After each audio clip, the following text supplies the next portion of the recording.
الحمد لله رب العالمين وأشهد أن لا إله إلا الله وحده لا شريك له وأشهد أن محمدا عبده ورسوله صلى الله عليه وعلى آله وصحبه وسلم تسلیما كثيرا اما بعد.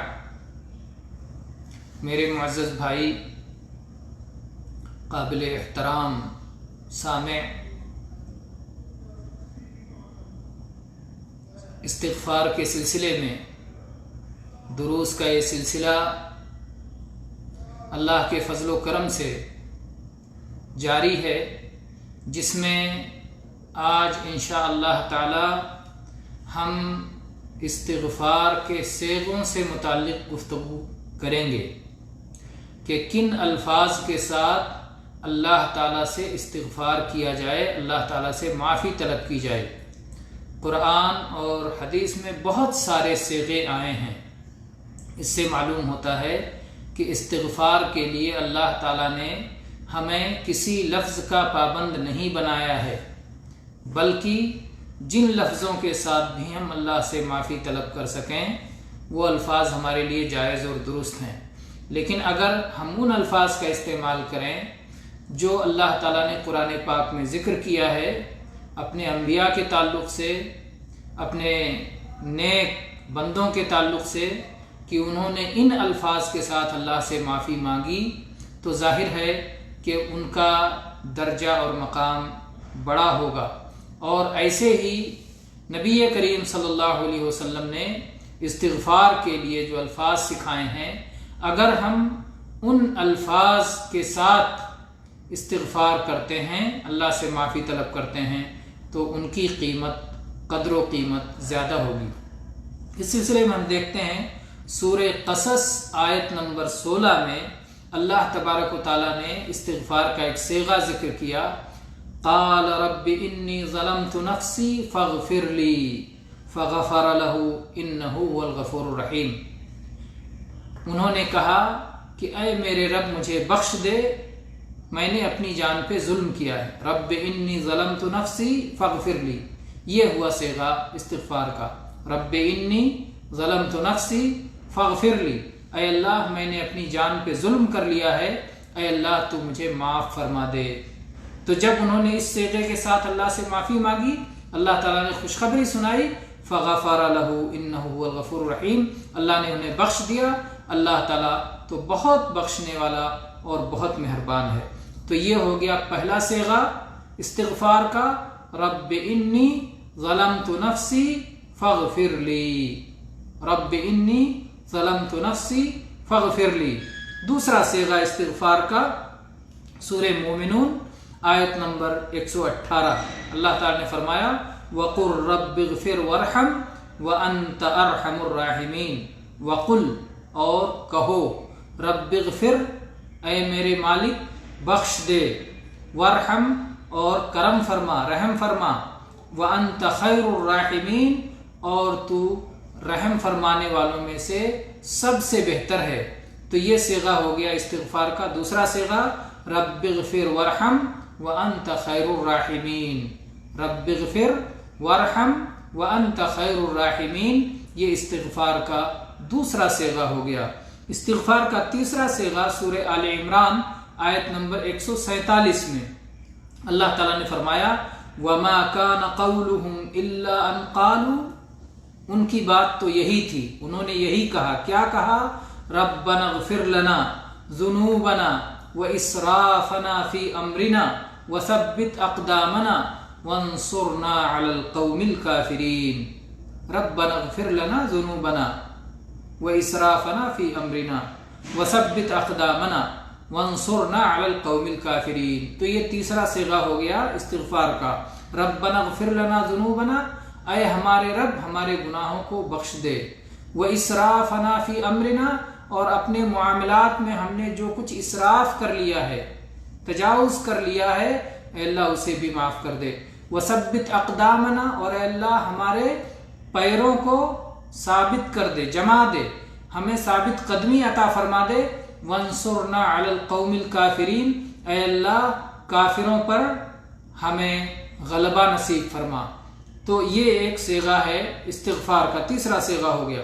چوتھا صیغہ سورہ آل عمران کی آیت نمبر 16 میں الذین یقولون، وہ لوگ کہتے ہیں ربنا اننا آمنا فاغفر لنا ذنوبنا وقنا عذاب النار، ربنا اننا آمنا فاغفر لنا ذنوبنا وقنا عذاب النار، اے اللہ ہم ایمان لائے ہیں، اے اللہ ہمارے گناہوں کو بخش دے اور ہمیں جہنم کے عذاب سے بچا لے۔ تو یہ ہو گیا چوتھا صیغہ۔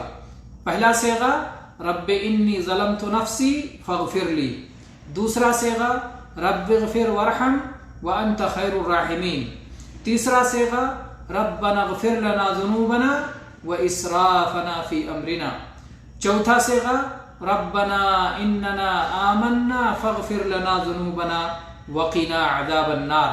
پانچواں صیغہ ہم دیکھتے ہیں سورہ نوح کی آیت نمبر 28 میں رب اغفر لی ولوالدی ولمن دخل بیتی مؤمنا وللمؤمنین والمؤمنات ولا تزد الظالمین الا تبارا۔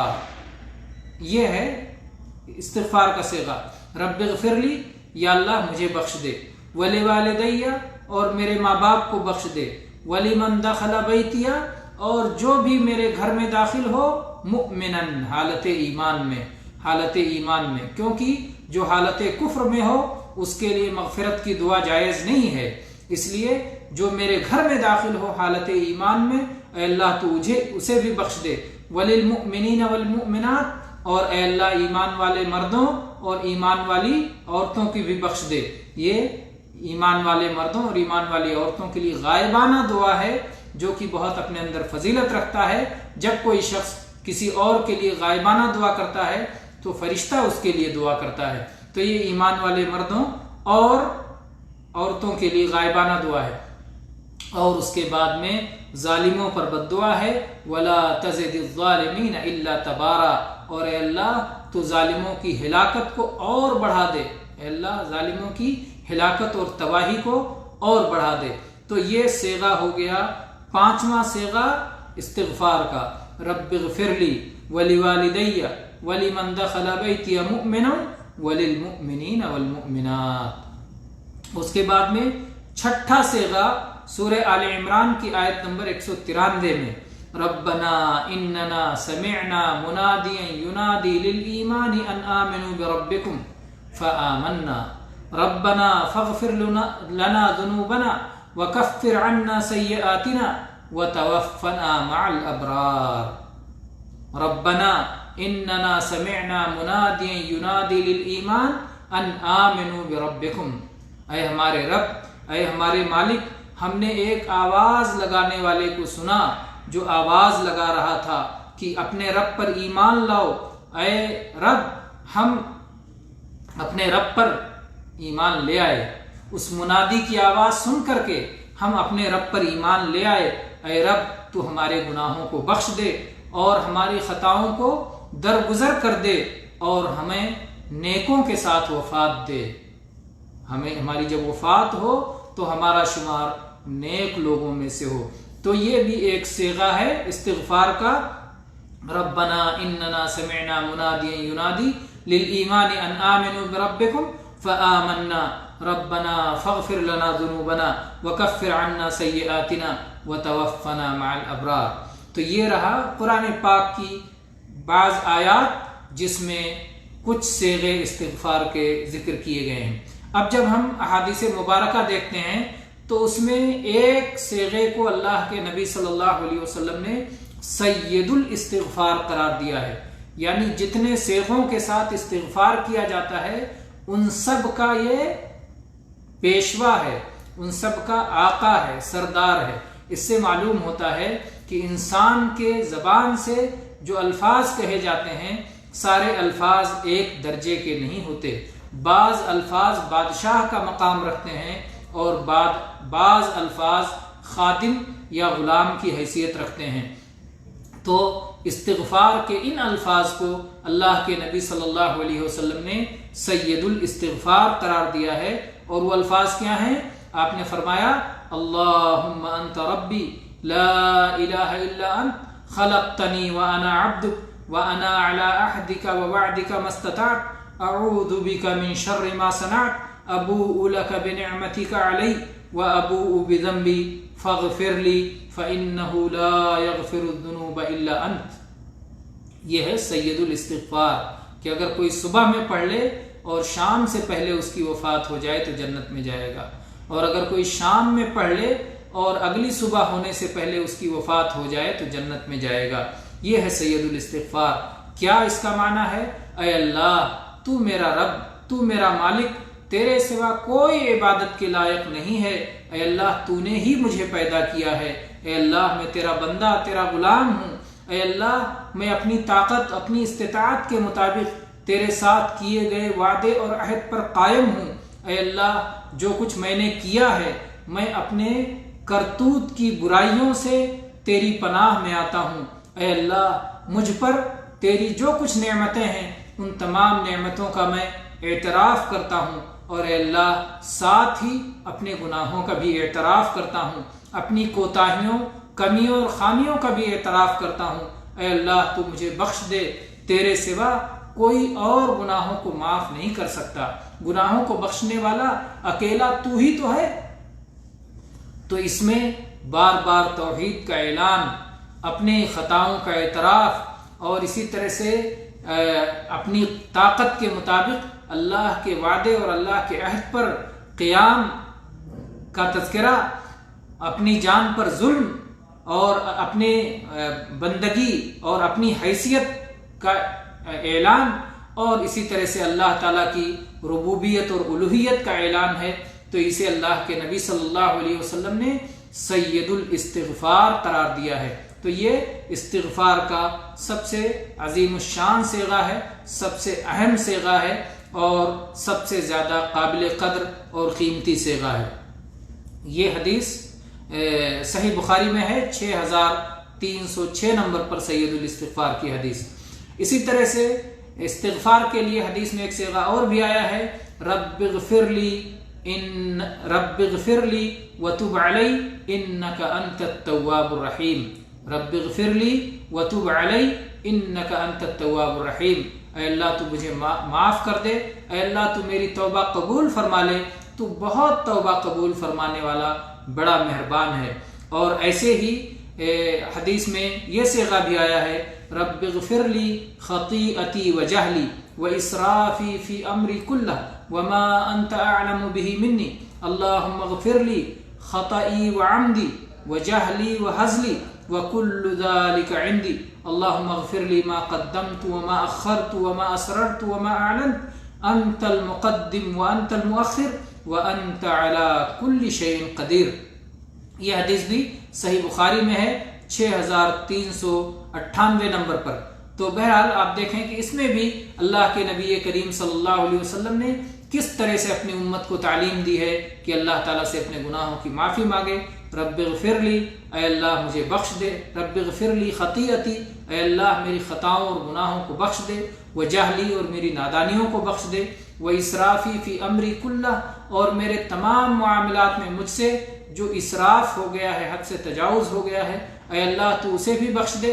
وما انت اعلم به منی، اور اے اللہ میری ان ساری کمیوں، کوتاہیوں، غلطیوں اور بھول چوک کو تو معاف کر دے جسے تو مجھ سے زیادہ جانتا ہے.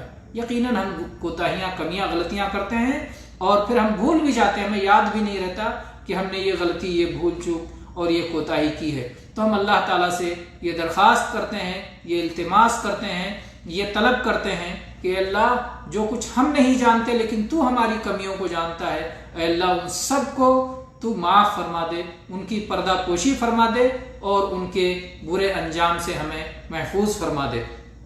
اے اللہ میری خطاؤں کو بخش دے، میری دانستہ گناہوں کو اور نادانستہ غلطیوں کو، یا اللہ میری نادانیوں کو اور میرے ہنسی مذاق میں ہو جانے والی غلطیوں کو، سب طرح کی غلطیاں میرے پاس ہیں، اے اللہ سب کے سب تو بخش دے. اے اللہ جو کچھ میں نے پہلے کیا ہے اسے بھی بخش دے، جو بعد میں کیا اسے بھی بخش دے، اور جو میں نے چھپ کے کیا اسے بھی بخش دے، جو میں نے علانیہ طور پہ کیا اسے بھی بخش دے. اے اللہ تو ہی کسی کو آگے بڑھاتا ہے، کسی کو پیچھے کرتا ہے. اے اللہ تو تمام چیزوں پر قادر ہے. اور اس طرح سے استغفار کے سلسلے میں ہمارا جو درس کا سلسلہ تھا اللہ کے فضل و کرم سے آج ہم اسے مکمل کرتے ہیں، اور انشاءاللہ اس سلسلے کو سننے والوں کے بارے میں ہمیں توقع ہے کہ وہ استغفار کے سلسلے میں شرعی بہت سارے مسائل سے آگاہ ہوں گے اور وہ انشاءاللہ استغفار کرنے والے بنیں گے اور استغفار کے فوائد حاصل کرنے والے بنیں گے۔ اقول قولی ھذا واستغفر اللہ لی ولکم من کل ذنب فاستغفروہ انہ ھو الغفور الرحیم۔